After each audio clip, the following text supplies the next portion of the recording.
Hey everybody, looks like we're live here for another awesome Sales Hacker webinar. I haven't done one of these myself in a while, so I'm really excited.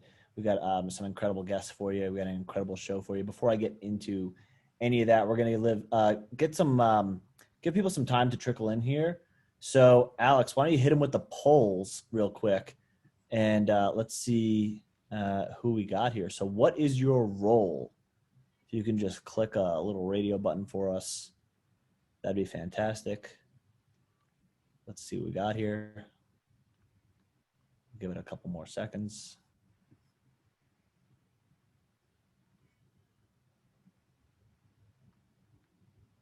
All right, Alex, you want to do the other one? Bang. Oh, there are the results. Okay, cool. All right, mostly sales and business development, some AEs, 24% sales leadership. Okay, executives, great. Some marketing, demand gen. All right, let's do the next one.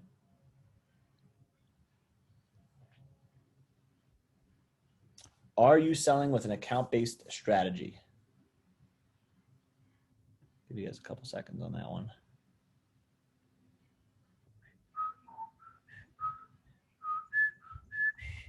I'm gonna say there needs to be some sort of background music right now, even just some like low ambient beats or something, like some lo-fi or something. Like Alex, learning for you right there. Music playing while the polls are going out. Should we do some like really hype music? You know, like some Skrillex, like get people involved, like engaged. I think you got to wait for after the poll so you know who's here, right? Because if it's like if it's all like sales dev reps, let's drop that dirty beat. Like why not? But if it's more of like like us, maybe some Earth, Wind, and Fire would be really nice right now. Like you got to read the audience a little. Little think the execs can't hang with the beat. Come on. I cannot hang with that beat. No, like I'll just call it out right now. My face will melt, and that's not what we need. All right. So yes, but I don't know if we're doing it correctly. 50%. Great. You're in the right place. Yes, and it's been key to our success. Hopefully we'll make it more successful. One of those two things. No, account-based selling here. All right. Good place to be. Now, I have no idea. All right. Even better place to be. So it looks like 88% if you tally up the back end of this, desperately need something like this. So without any further delay, we're going to get rid of these polls and we're going to intro you to our two panelists here. We have Katie Ivy Coutinho here, who is a RVP of sales at DemandBase, and Kevin KD Dorsey, VP of sales at Patient Pop. We're going to have a problem with the KD thing, so we might go with Kev Dog, which we've heard is the nickname.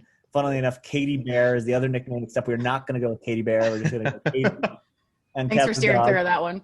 Yeah. We just have to let people know, though, real quick, that appreciate you getting that in there. Was a thing, yes, in the prep here. So we'll be talking a lot today about kind of advanced account-based strategies to accelerate your pipeline.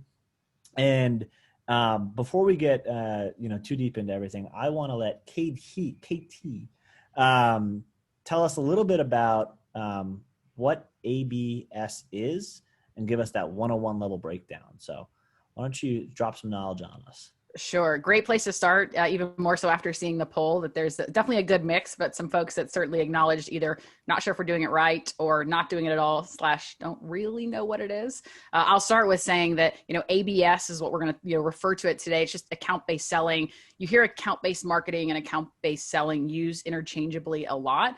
ABM specifically has become quite the buzzword as of late, which is funny. Anytime something becomes a buzzword, it's very quickly that we see ourselves try to overcomplicate it and add all these layers of complexity. Really, for today's most simplistic definition, account-based selling just means that all we're doing is identifying a very specific list of accounts or companies that we should be selling to, and then aligning all of our revenue efforts around them. So marketing, sales, pointing everything in the direction of those specific companies, and really focusing there. So that's, don't overcomplicate it. Don't let it stress yourself out, especially if you're one of those SDRs or AEs in the room that feels like this is a super new topic for me. It's literally just figuring out, what do our best customers look like today? How do I build a list of customers that look similar and then focus all my efforts around them? And when you see people talking about ABS and things like that, and do you see this being something with their silver bullets for, or do you see this more of like something that people need to set up a process and a framework around, test and evolve over time? Yeah, it's an important question to start with because there's definitely no silver bullets. I think these days we typically are leaning heavily on tech and assuming that there's technology that can fix almost anything. It's important to remember, I mean, account-based marketing, account-based selling has been around for a heck of a lot longer than there's been technology to scale sales or marketing. So yes, there's some phenomenal tech that's out there and other resources that can certainly help us scale, help us be better at it. But no, there's no one size fits all that do exactly these 5 things and it's going to be a perfect strategy. And there's also no one silver bullet, which is, I mean, why it's really important for sellers and marketers today. A lot of it just comes down to being a little bit less fearful and being willing to get started and figuring out, okay, how can we pilot this thing? How can we identify that list of the right accounts and really go do something? Awesome. Love that. Appreciate that. Now that we have the lay of the land here, I want to let all the attendees know we got the Q&A here in the bottom of your screen, the chat. Feel free to ask questions as we go along for our panelists. We'll get to it as we go if we can fit it in, if it feels natural. If not, we'll get to it at the end, or we'll have some follow-up for you. So feel free to ask questions. We want this to be engaging. We want you to get the answers to all your your burning questions here. So we're going to move forward. We're going to get this thing going. And with that, I want to throw, the curveball in here that we discussed in our prep, Kev Dog. We talk a lot about account-based sales. And you say a lot of companies say that they're doing it, but are they doing it effectively? Like, what have you seen out there? So I don't think most people do. To Katie's earlier point, right? It becomes a buzzword. You hear it at a conference or you see it on a webinar and you go, oh, you know what? We should know who our best customers are, create a list similar to them and go after them. And I was like, oh yeah, we should totally do that. So, hey guys, new shift, ABS. But then they don't actually do those things, right? I think most companies actually have a very limited view of who their best customers are, but more importantly, why? Why are those customers your best customers? Have you really drilled down? Is it size? Is it industry? Is it how they use the product? Is it where they're located? Is it why are they your best? Actually building a list that looks like that, because I have a lot of sales leaders, right? They're like, oh yeah, we do account based. And it's like, okay, so you only focus on those accounts? Like, well, no, I mean, we go after everything because we need as much revenue as possible, but they don't. But then here's where I think most people fail. If these are your best case customers, these are the cream of the crop, do you treat them that way? Do you actually treat them like these are the best accounts you have to go after? Or do you send the same boilerplate message to every account you're going after?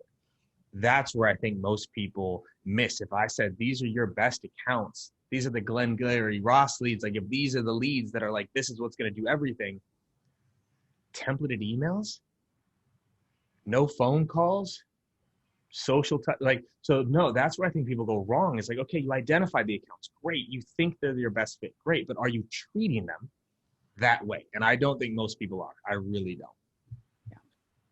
Yeah. KT, so you've seen this a lot. You consult on this type of stuff as well. Obviously, you guys run a consultative sales process. You work with a lot of customers who focus on this.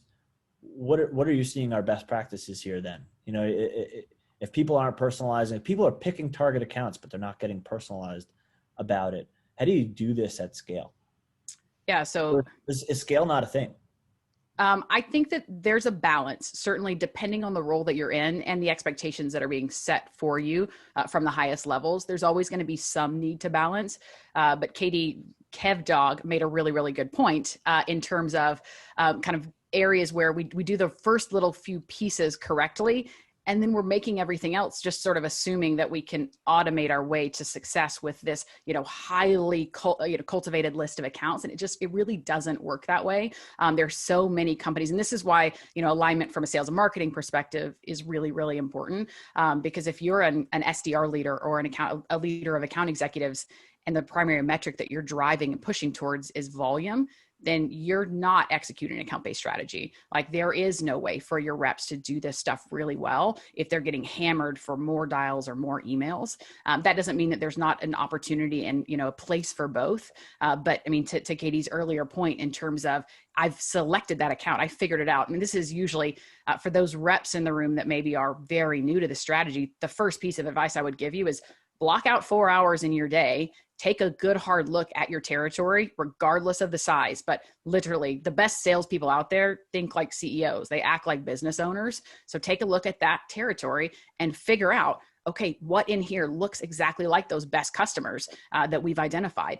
Where should I be focusing my time? And then come up with a strategy of what does it look like to actually execute strategically against those. It's going to require creativity. It's going to require personalization. We're not going to automate our way into successful relationships. We don't automate our way into successful friendships and relationships in other parts of our lives. So it's definitely going to require some personalization there. So that's the first kind of piece of advice I would give to sellers that are looking to get better or even just start from scratch from a perspective here.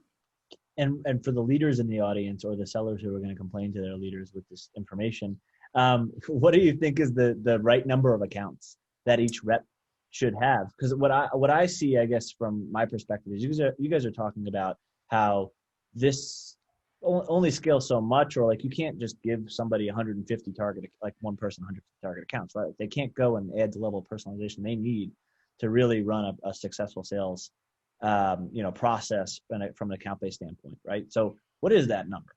What have you? It differs depending on the size of companies you're selling into, obviously. So if you're selling into really large enterprise brands, that's different than if you're selling into, SMB or more of a mid-market motion. Reps that report into me, I own a mid-market segment. We identify roughly 30. We call it an AE top 30. That every rep on my team, they identify them early in the year and they build a strategy for the entire year in terms of how we're going to go win business with those accounts. And there's a ton of alignment that happens with our SDR counterparts as part of that. We don't view, SDRs as hunting as one role and AEs as having a different role. It's very much aligned in terms of how are we going to work this account as a team and be very strategic over a longer period of time. So if you work really large accounts, it's going to be a smaller number. I would argue that it can't be much larger than 30, somewhere in that range. I don't think you can be truly personalized and strategic. That being said, my reps have a larger territory than that. So they cover, a geography, they manage small amounts of inbound. So there's other pieces, but from an outbounding perspective and a building strategic pipeline, those 30 accounts, that's definitely where the gold comes from. Awesome. Katie, would love your thoughts on that as well. Yeah, I think I'm pretty aligned there. When I look at accounts, where I try to find kind of that balance is how many access points are there into the account, right? Because there are some accounts where you can only sell to a couple people in that account. So the amount of personalization needed within it isn't that high because there's only a few access points, right? You can only work through a small subset versus if it's a big company that has multiple access points, multiple units you can sell into, that's a different level of an account. And where I also, back to kind of where people go wrong, I think a lot of times they'll assign accounts based on the number of leads those accounts have, but they don't work backwards to say, well, it's still only one account. And so it's like, you feel like, oh, look at all these leads you have, but it's still only one account that can buy. And so they don't project right to their revenue. So I think that 30 for sure, high quality, I kind of like 50-ish, like at the high level, but I hope people caught what she said though. It's like, you can do a little bit of both. It's like, you got your gold, you got your diamond 30. Mm-hmm. You're still working the other things in there. You're just not working them the same way. Because that's where also people, they try to apply account-based to like things that don't need it.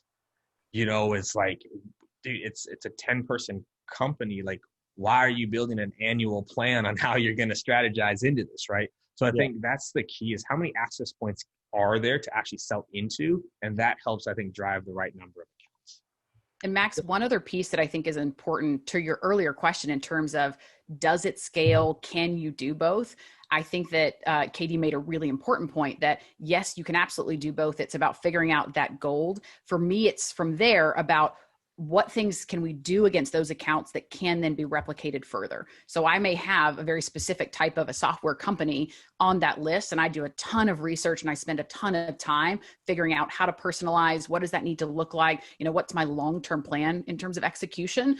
I've got other things most likely in my territory, other companies that might resemble that company. So they've got some things in common. The use cases, the things that are going to be valuable are going to be somewhat similar. So from there, I have an opportunity to do some slightly higher volume using some of those same tactics, but against a slightly larger group of accounts, if you will. Yeah, and I love that you kind of brought up like the company sizes. So how do you look at this? And KT, I'll let you continue on this thread here, but like, how do you look at this when you look at land and expand motions and, sales and success working accounts? Yeah, so good question. There's a couple of different things. I won't get into the kind of the nuances of how we do it. We do have a very, so there's 4 different kind of product offerings within the demand-based suite. Most of our customers don't start with all of them. So depending on the size of the company, and really more importantly for us, depending on the size of the marketing org and the outbound sales org. So if they've got a ton of outbound sellers and a really large marketing org, for us, that's going to certainly be a more complex sale and one that has an opportunity not just to start larger, but also to grow over time because of the way that some of our products are packaged up. Same concepts of being great at selling are always going to apply, doing really, really solid discovery, understanding the business drivers. Typically, if it's companies that are adopting an account-based sales, account-based marketing motion for the first time, the really smart strategic sellers have to figure out what are going to be the quick wins here. Like, what does phase 1 actually need to look like? And how can I make sure that they're going to be set up for success to really knock it out of the park, over the first 3, 6, 9 months, so that there is that expansion opportunity that we can grow from an adoption standpoint, as well as additional products. So we have both a net new seller team as well as an account management team that work really closely together, even during the implementation. But then that account management or growth account director team really picks up the ball and does a ton from a strategic alignment and a value building perspective. Kev Dog, Katie and KD. Yeah. I'm not doing a webinar with you two together anymore. Oh, it's a shame. It's a shame. I know you guys are great together. It's the whole name. we're gonna change it. Anyway, I gotta get Kev Dog back in my head. Kev Dog.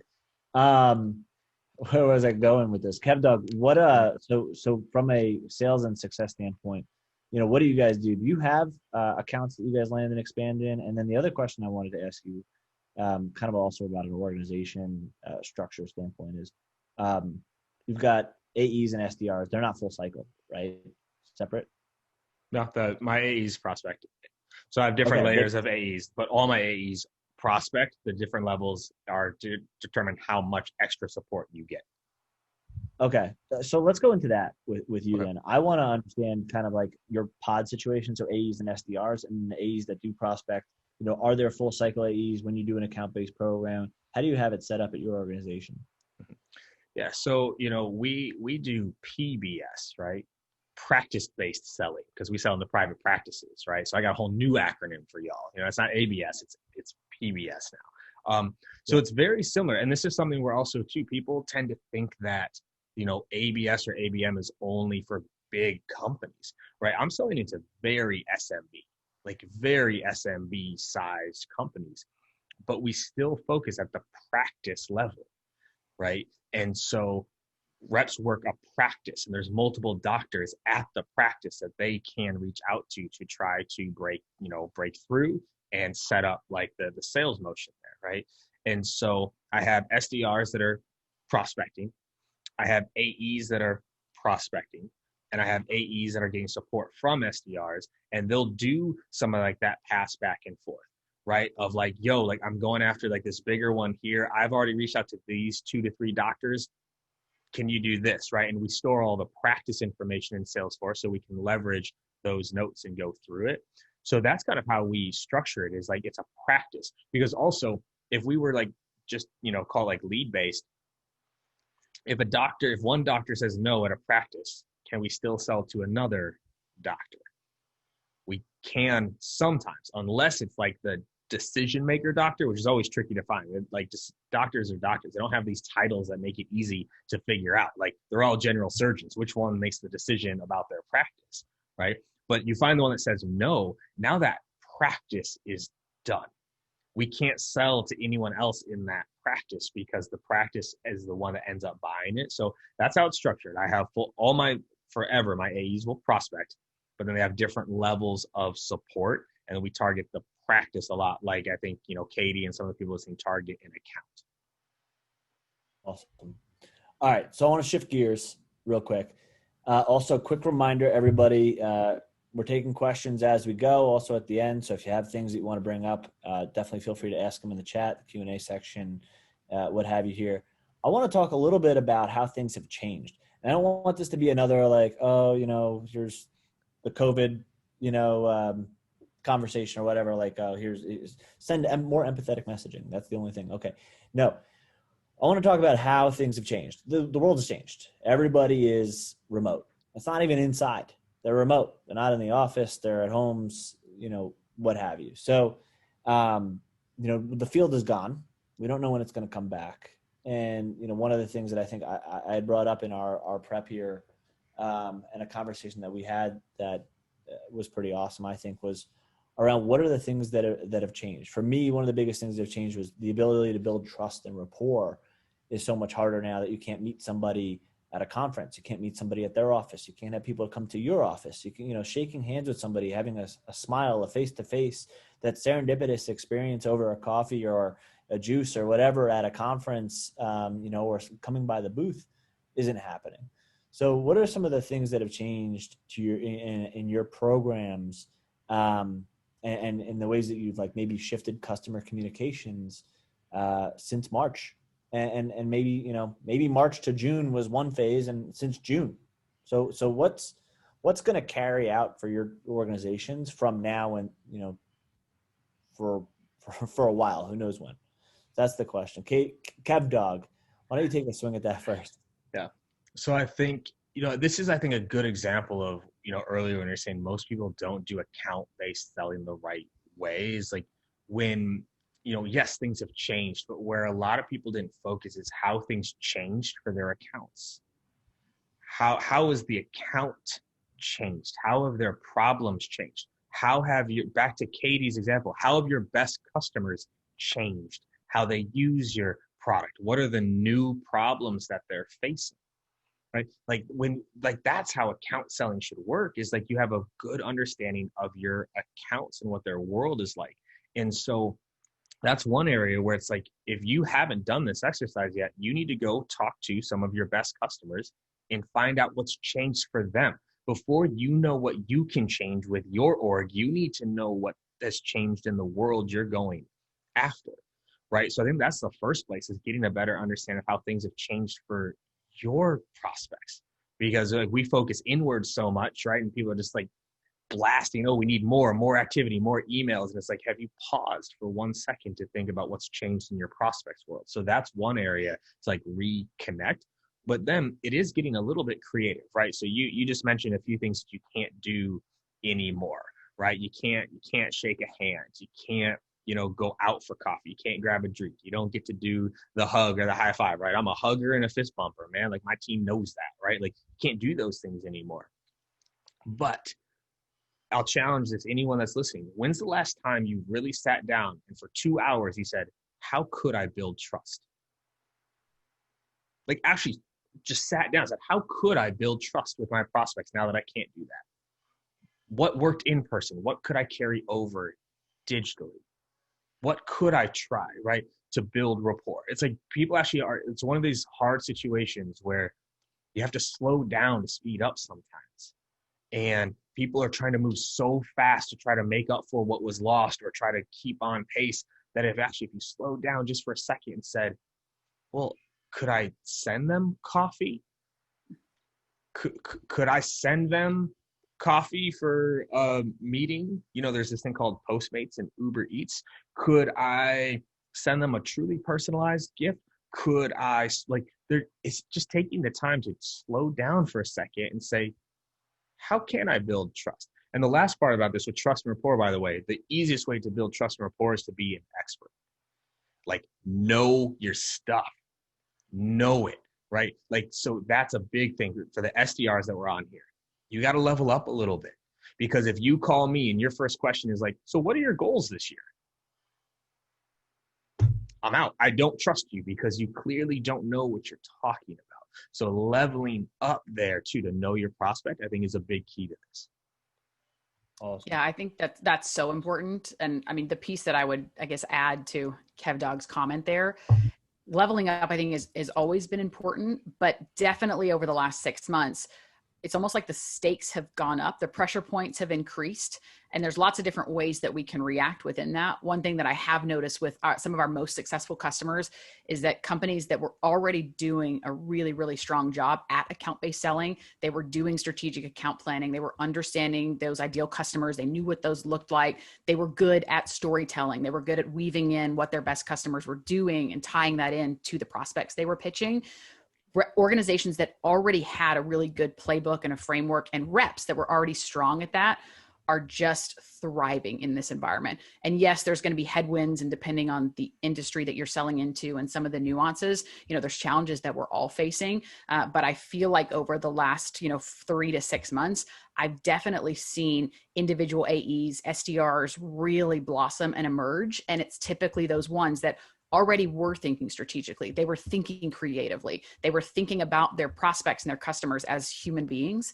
And again, whether they have a very small list or a really large territory, they were taking the time to slow down enough to think about, how can I connect with this human being, add value? What are the strategic smart questions to ask to really show that I care, versus just the generic canned, I've memorized my, list of discovery questions. Those reps seem to be the ones that are emerging as really strong. They're also the ones that are figuring things out quickly, because we all know things are changing quickly. I mean, messaging that we were being told not to say 6 months ago, absolutely don't say it 5 months ago, now say it 3 months ago. Like things move quickly. So we have to be able to test and iterate. And the reps that were already relatively strong at that creativity and that human connection certainly are the ones that I'm seeing at least really shine in this new season. And I want to jump on that real quick too, because, and Katie and I actually talked about this on our podcast. Like, as the leaders, you need to not only encourage your reps, but like same idea, like slowing down to allow them to do some of those things. Because I can't remember what word she just used, but it's like pressure is at a whole other level right now. What does pressure do to creativity? Right? It crushes creativity. When you are under pressure and under stress and fearful, creativity just goes out the wayside. And that's where people they're just pressing because they're under pressure. If you give them that space and go, hey guys, Friday, no dials. No dials. I do not want you to pick up the phone. What we're going to do on Friday, we're going to dive into our accounts.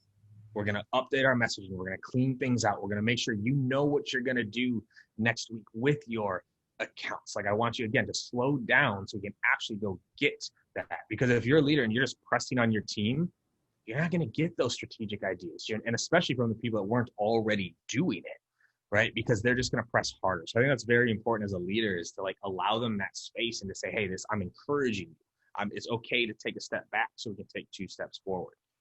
And it's hard as a leader, especially the early stages of this. I mean, we all went through pipeline plummeted, things dried up. We had deals that didn't close that we expected to close. So when we look a few months back, there is a ton of pressure. And what our knee-jerk reaction tends to be is, well, let's just do more. Let's push harder. Let's work harder, as if somehow our reps weren't already working really hard. Right. And so it almost has to be this very conscious choice to take a step back, to allow them to slow down for just a minute. I see this at the marketing org and the exec level as well. Like, there's this fear to adopt new technology or do something different. Everything feels a little bit heightened and a little bit more risky because the pressure that we're under. And I think that the most dangerous thing that we can do is just try to do more of the exact same thing and expect a different result in a different environment. Yeah, absolutely. Definitely. I mean, I think I heard this from one of our board members or somebody in the space. But, everybody has an excuse for missing the revenue number this year. Nobody has an excuse for not getting better, not taking this time to build the processes that need to be built, or to inspect things that, you might have been a little bloated on previously. Like, let's lean this area out, or let's do a deep dive into certain areas of the business and get things going smoothly. So I think the account-based sales and marketing process is probably one of those top things where it's like, all right, now is a good time to dig into this and really perfect this. I think from a leadership standpoint, one of the things that we did successfully was look at our ICP list, look at what those target accounts were, and see if we needed to change that based on the momentum of the macroeconomic climate. And it's not even industry by industry. So, for example, OpenTable is in the restaurant industry. It might be getting crushed because nobody's making reservations, whereas DoorDash is crushing it because everybody's ordering, takeout and delivery. So you want to take a data, database or data focused approach first, but also an intuition focused approach, because data might not tell you, oh, well, like, let's eliminate the whole restaurant industry because they're getting crushed. Let's eliminate the whole travel industry. No, you actually have to look at some of the ones that are doing really well right now. Everybody thought Airbnb wouldn't be doing well. And then all of a sudden you hit June and everybody's using Airbnbs because people are like, well, we don't have to be in San Francisco right now. It's covered in smoke. Let's take a family vacation and go work for a month from Colorado, or can't find an Airbnb on the beach to save my life. Exactly. So, from a leadership standpoint, I think it's important to take a look at what those target accounts are when things change like that, and make sure you're going after what you would consider low-hanging fruit, the ones that should be using you at that moment. From a rep standpoint, talk a lot about creativity. LinkedIn is a great place to be showcasing that creativity. You talk about being an expert in your field. LinkedIn is a good place to showcase that you're a consultant and a consultative salesperson, and that you can be there to help your customers. And if it's not LinkedIn for your profession, then where is it? Where are those people hanging out that you're trying to reach? And how do you as a leader, let your reps showcase their creativity there, but as a rep, how do you express your strong understanding of their problems in that space?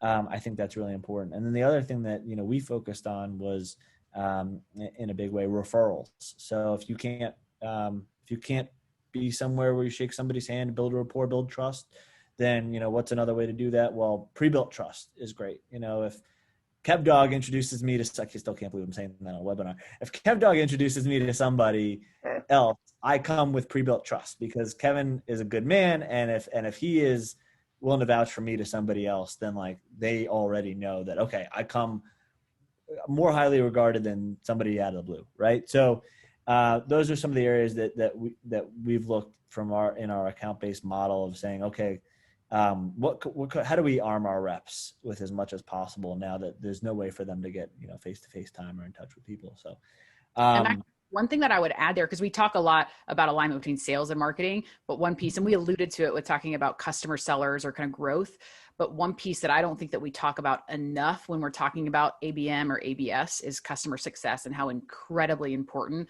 that part of the business is and how aligned it should be from an account-based perspective. And the point that you just brought up in terms of referrals, I think is mission critical. And for us, at least, it became really important because the use cases in terms of what our best customers looked like and how they were using our tech has shifted over the last 6 months. We work with a lot of B2B tech companies that had to cancel their events last minute. So suddenly they were pumping more dollars into digital events, digital advertising, and a lot of things that were happening online. And those customers were happy before, but now they were using us differently. And we needed to really quickly be able to spin up a framework that makes sense to my sellers in terms of, hey, here's the story of customer X, and here's what they're doing, here's why it's working, here's the specific challenges that they're facing. And if you don't have great alignment with that customer org within your company, and if you aren't already having those conversations, it's a little late to be starting, but start now. Make sure that you're asking those questions and that you have some type of really strong feedback loop so that you understand not just who the happy customers are, but literally the use cases and what they're doing and why the tech that you sell is working for them today. I love that. Yeah, we have a similar thing on our side. If layoffs are happening, that means salespeople are letting go. That means, our messaging might change from, boost your revenue to boost your efficiency, because you want to get the most out of every rep that you have, because your dollars are now finite. You don't know when things are coming back, for your business. So I think, an account-based strategy is more than just, picking accounts and, saying, hey, reps, here are your accounts. It's about the messaging. It's about really understanding your customer. KevDog, you were talking before about, talking to those 50 customers, re-understanding their problems, because their problems have changed, and being able to address those problems, in the right way, but also, reconfiguring the target accounts so that, your low-hanging fruit is still your low-hanging fruit. Your top target accounts probably want to be a cross section or the intersection of, the biggest companies you can sell to and the ones that are like perfect for your business in the short term, right? So you want to make sure you're having high levels of success there. So I want to get to some questions here, and we'll go with the first one from a new rep, I think here. How long does it take to ramp your ABS strategy? I've been assigned 50 target accounts for Q3, Q4. Is it realistic to expect results by the end of the year as an SDR KT? Let's give that one to you. The first question I would ask is, how long does it typically take you guys to book meetings? Because if you're trying to book meetings with Bank of America, it's most likely going to take a little bit longer than if it's, a local bank down the street or small practice. Within my world, the world that I'm familiar with, you can absolutely make an impact on a list of 50 accounts in a 12-week window. You mentioned Q3 and Q4. It does depend on how you're defining success. I would assume that as an SDR, most likely you've got goals around meeting set and then probably pipeline generated. I think it's absolutely realistic for you to be able to make a pretty significant impact with that list of 50 accounts. But you've got to take the time to, to Kevin's point, slow down, do the planning, figure out even how to rank and prioritize those out of the 50. Where do you want to start? And are there some things potentially within those 50 accounts that are somewhat similar so that you can cut down on some of the time required for research and personalization, and then start executing? I think absolutely you can make some serious progress in a quarter. Yeah, Kev, Doug, anything to add to that? I know you're a motivational person over there. Oh, no, I just tell people they can't do it and watch them prove me wrong. No, I mean, yes, you definitely can. I guess the only thing I would add on to what Katie said there is within accounts, there's also accounts. Like, follow me here, right? Like, yes, there's Bank of America.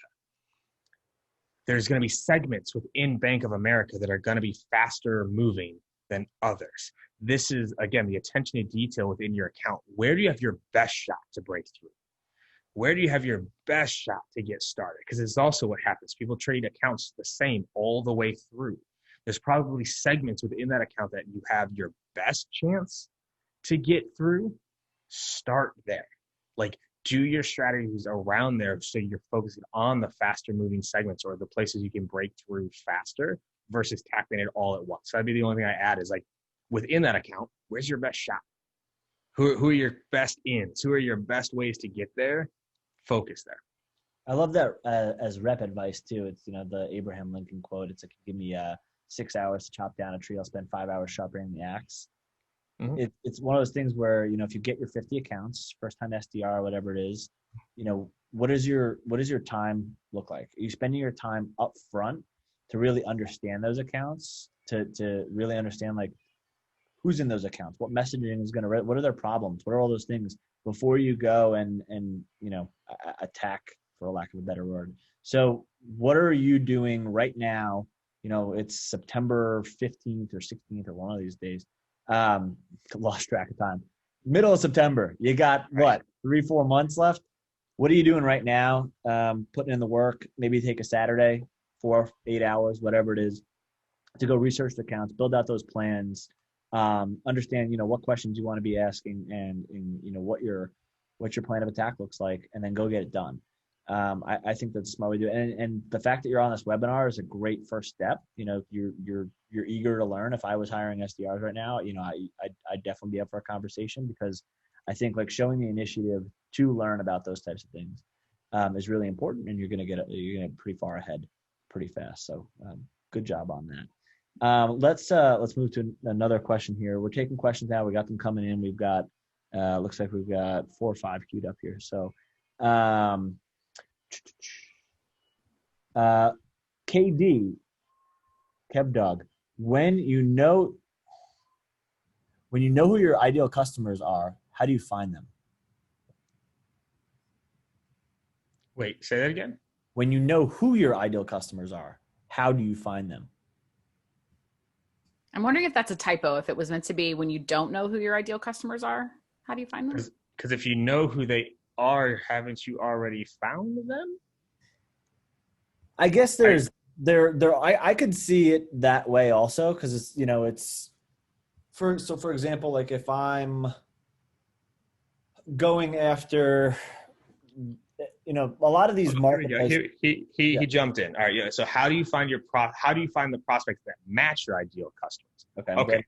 There we go. All right. There we go. All right. Yeah. So, okay. So I think it'll depend, right, on how you've defined your ideal customers, right? If it's public information, right? Number of employees, revenue, whatever, like that generally to me it's a soft info on what's the best customers. What you're really looking for is like, what problems do your best customers solve with your product, right?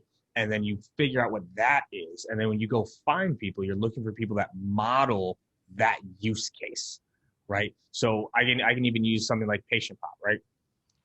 Okay, we sell to doctors, plastic surgeons, right? Plastic surgeons are a high revenue practice. Now, if I just stopped there, I'd go after every plastic surgeon in America. But you go a layer deeper and going, well, what problem is a plastic surgeon trying to solve that our product actually works with? Well, they're trying to get more customers. They're probably not showing up well online. So now I'm going another layer deeper and going, okay, I want to find the plastic surgeons that aren't showing up well online, right? And so you find out the problems there. But here's the other one that I don't think people do enough, especially as they're going after bigger accounts. The beauty of enterprise work is you have more people you can reach out to. You call low for info, middle for insight, high for influence. Call low for info. Hey, do y'all ever do this over there? Or hey, do you ever struggle with, like, you call low because you have more access points to find out if they even have it, right? So that's another way I approach it, is like, okay, these ones look like it on paper, but I need to find out more about them. Call low. Who would be willing to share that information with you? Quick tip. This is the first time that I'm saying this publicly, so just y'all are lucky for this one. If you're really trying to find a way to break into account, get a recruiter license and find out who's open to opportunities. Now, you're not reaching out with a job opportunity. This is not a shady outreach thing. This is who's most willing to talk about the company that they're at, and who's most willing to probably share the bad things happening at that company. Someone who's happy or someone who's not. There you go. Just a little something for you there. You call in and say, hey, right, what's happening over there? As it relates to your problem, you can learn a lot. Literally never thought about that. That's great. Psychology. Let's go. Yeah, psychology meets technology. I like it. I also liked the quip. So low for info, middle for insight, high for influence. Yep. Right. And that's how you again, to your word, attack an account. Yeah. You can't call me at the top if you don't have any insight on my company. You don't want to get me on the phone if you know nothing about my company, right? But if you're just calling top down, the odds are very slim that you're even gonna get me. The info you get from the bottom, right? Say I'm selling outreach, right? I'm selling outreach. How hard would it be for your reps to get in touch with another SDR or AE to find out if they have a true process mapped out for them? Yeah. Right? Hey, do you guys have something like outreach or sales law, SDR to SDR? No, we don't have anything. Okay, like how many emails are you sending out per day right now? X. How many dials do you make per day? Y. Okay, now you have some info. You can go to the middle. Hey, I've got some information. It might be causing X, Y, Z, blah, blah, blah, blah, blah. Like, this could be having an impact. Could we talk about this? Now you have insight to go to the top. So that's how you work through an account. If you just go top down, I'm telling you, you're missing out on a lot. Yeah, we do that. Go to the end user, whether it's a rep or manager, and understand, hey, what's going on? What's your data? It works best when there's an incumbent solution already in place, because it's there's already some structure there, and we can get more information about. So what's the current workflow look like? Oh, there's a shortcoming. Here are the gaps. Yes, and then we'll bring that up and up and up. Great call out there. Shall we take another question? Alex, well, I wish there was like a Slido like upvote thing here. It's so hard. How often, KT, I'll let you take this one. How often are you reviewing account plans with AEs and managers? How deep do you go, and where do you focus time during a review? So when we think of account plans pre-pipeline, so an account that we don't currently have an op with, we're doing an aspect of that every quarter. So we do a QBR at the beginning of every quarter where we're both looking at results as well as the next typically 2 quarters ahead. And there's an element of account planning that happens as part of that. I don't get into the weeds in terms of, every single account and the nuances, but I do pick 1 or 2 per rep because I want to understand how they're thinking about their accounts, the different questions they're asking, how they're dissecting them. My reps also do a good bit of that with their SDR. There's also I don't know if we're going to get to all the questions, but there's one in the chat around AE and SDR alignment and attacking accounts together. That's one area that I feel like we do particularly well at DemandBase, is having very much a team-based approach to some of our most strategic accounts. And so AEs and SDRs literally get together on a Monday morning and they go through a plan of attack for the week ahead. And they're looking at some things from a tech perspective. What signals can we see that says we should be reaching out to these companies? But also they're also dialing back into that long-term kind of account strategy. Hey, over the last quarter, we've been focused here. Here's where we're seeing success. Here's the 10 accounts that we're going to go hard at together in a joint motion this week. Here's where you, SDR, are focusing on your own. Here's where me, AE, I'm focusing on my own. And then here's what that looks like holistically. So I think it's a combination of kind of a couple of different strategies on that question. Nice. Dog, anything to add? I'm glad we knocked out 2 questions on that one.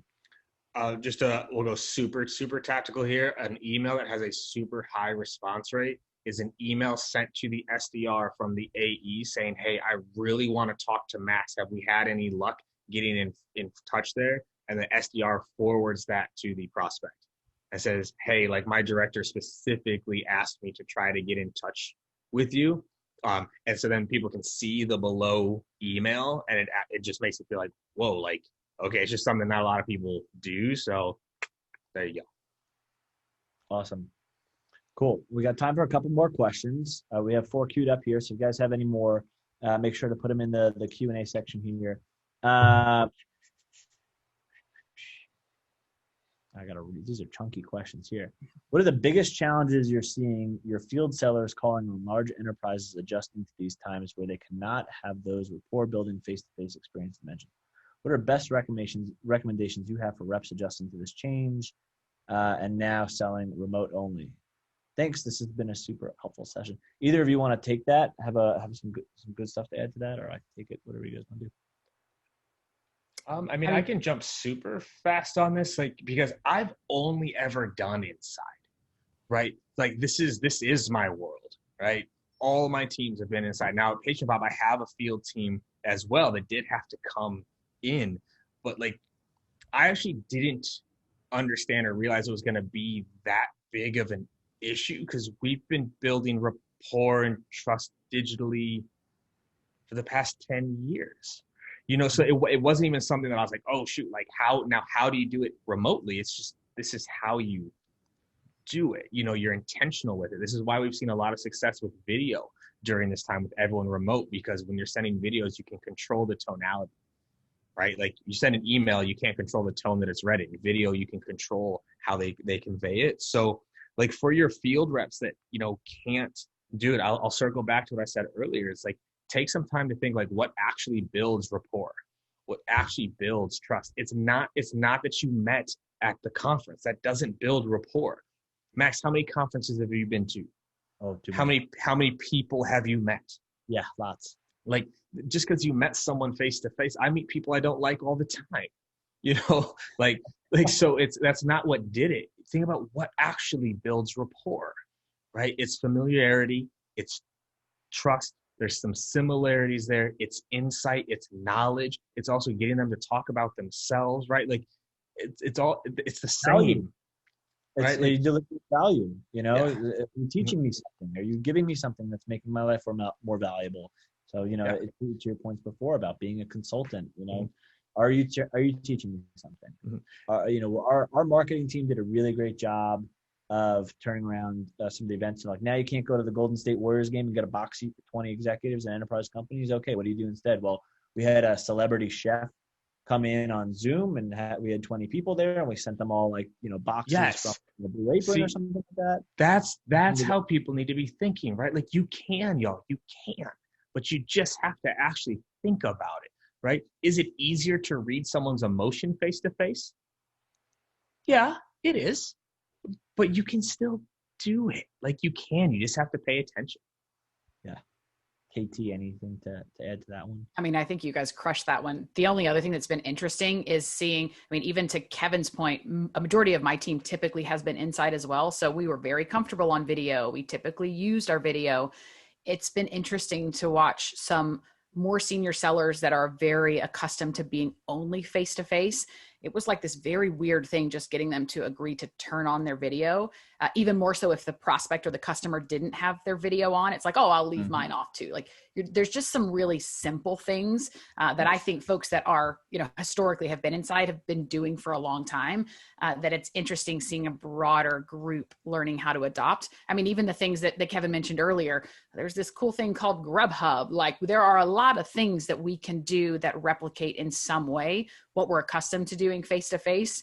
Sometimes it just takes a second for us to stop and think about what those really are, especially if you're a more traditional enterprise rep that's used to only doing business, over martinis or on a golf course.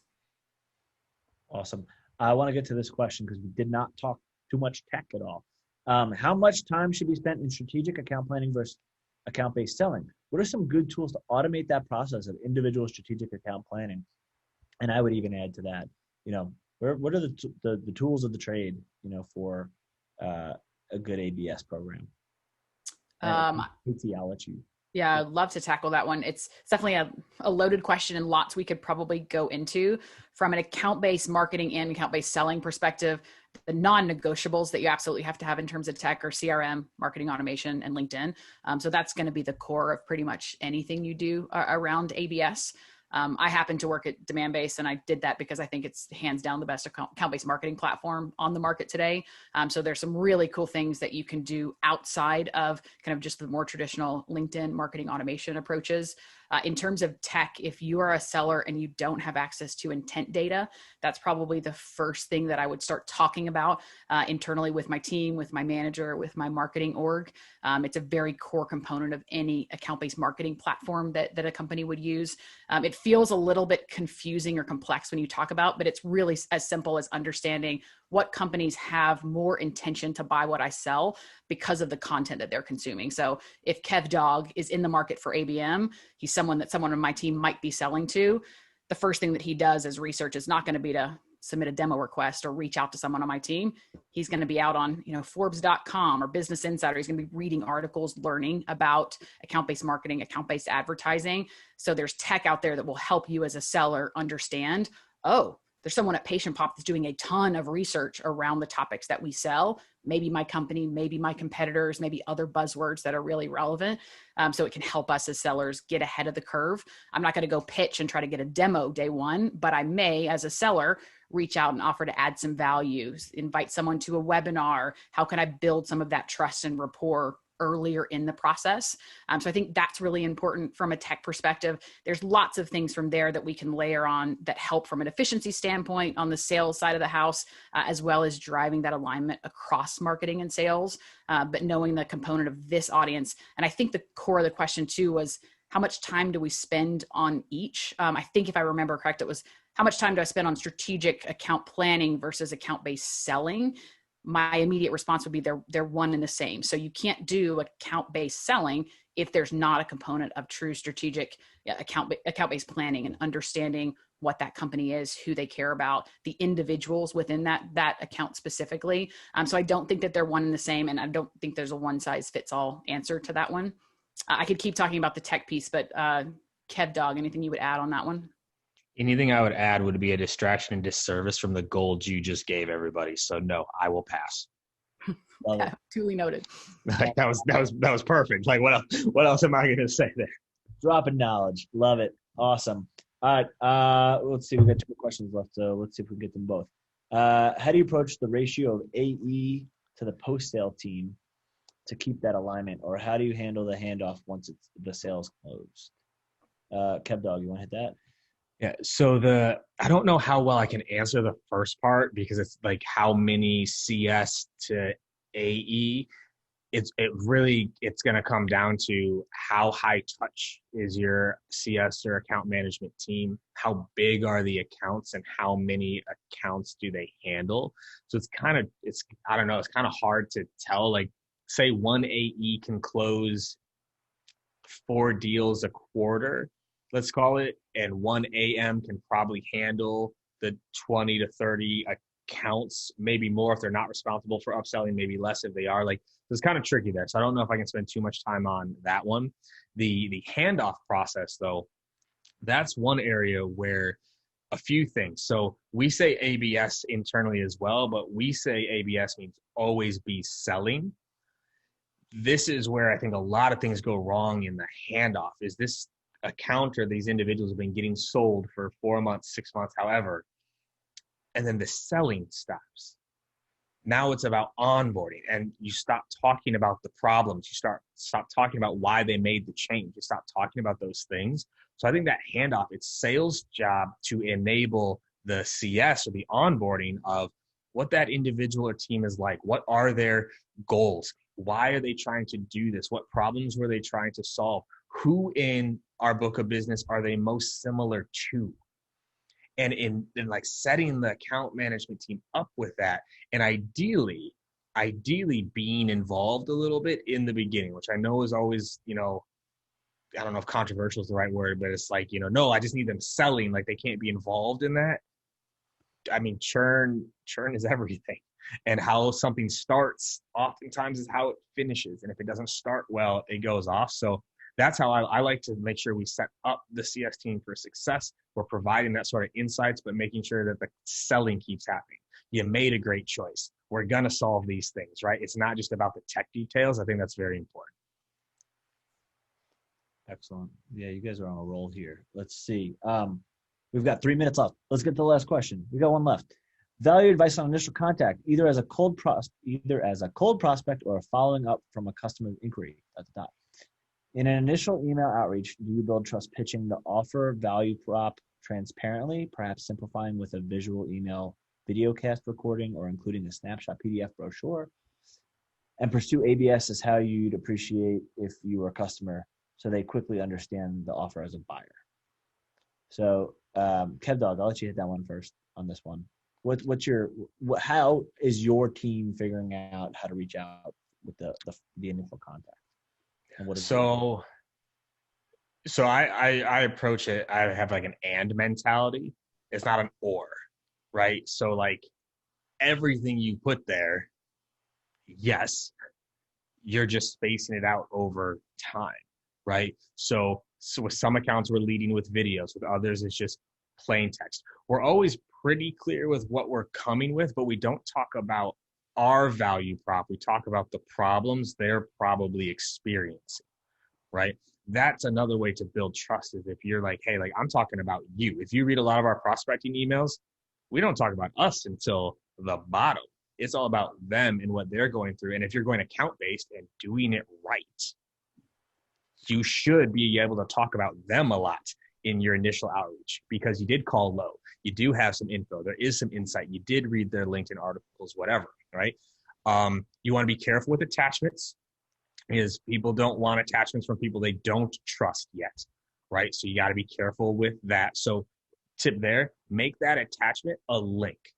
And then if you sell the click, now you know someone's engaging, and that's someone that you call, right? Like, I mean, I used to do this with outreach as well, right? Like, you have like the high priority cadences that move engagers up, right? So I'd be careful with links, and same with images early on, because images can hurt your deliverability in the first few emails. Now, it doesn't seem as much if they've been opening your emails. It doesn't seem to crush it as much. So I think, do you build trust pitching the offer? No, don't want to pitch the offer. It's too early. You want to pitch a conversation.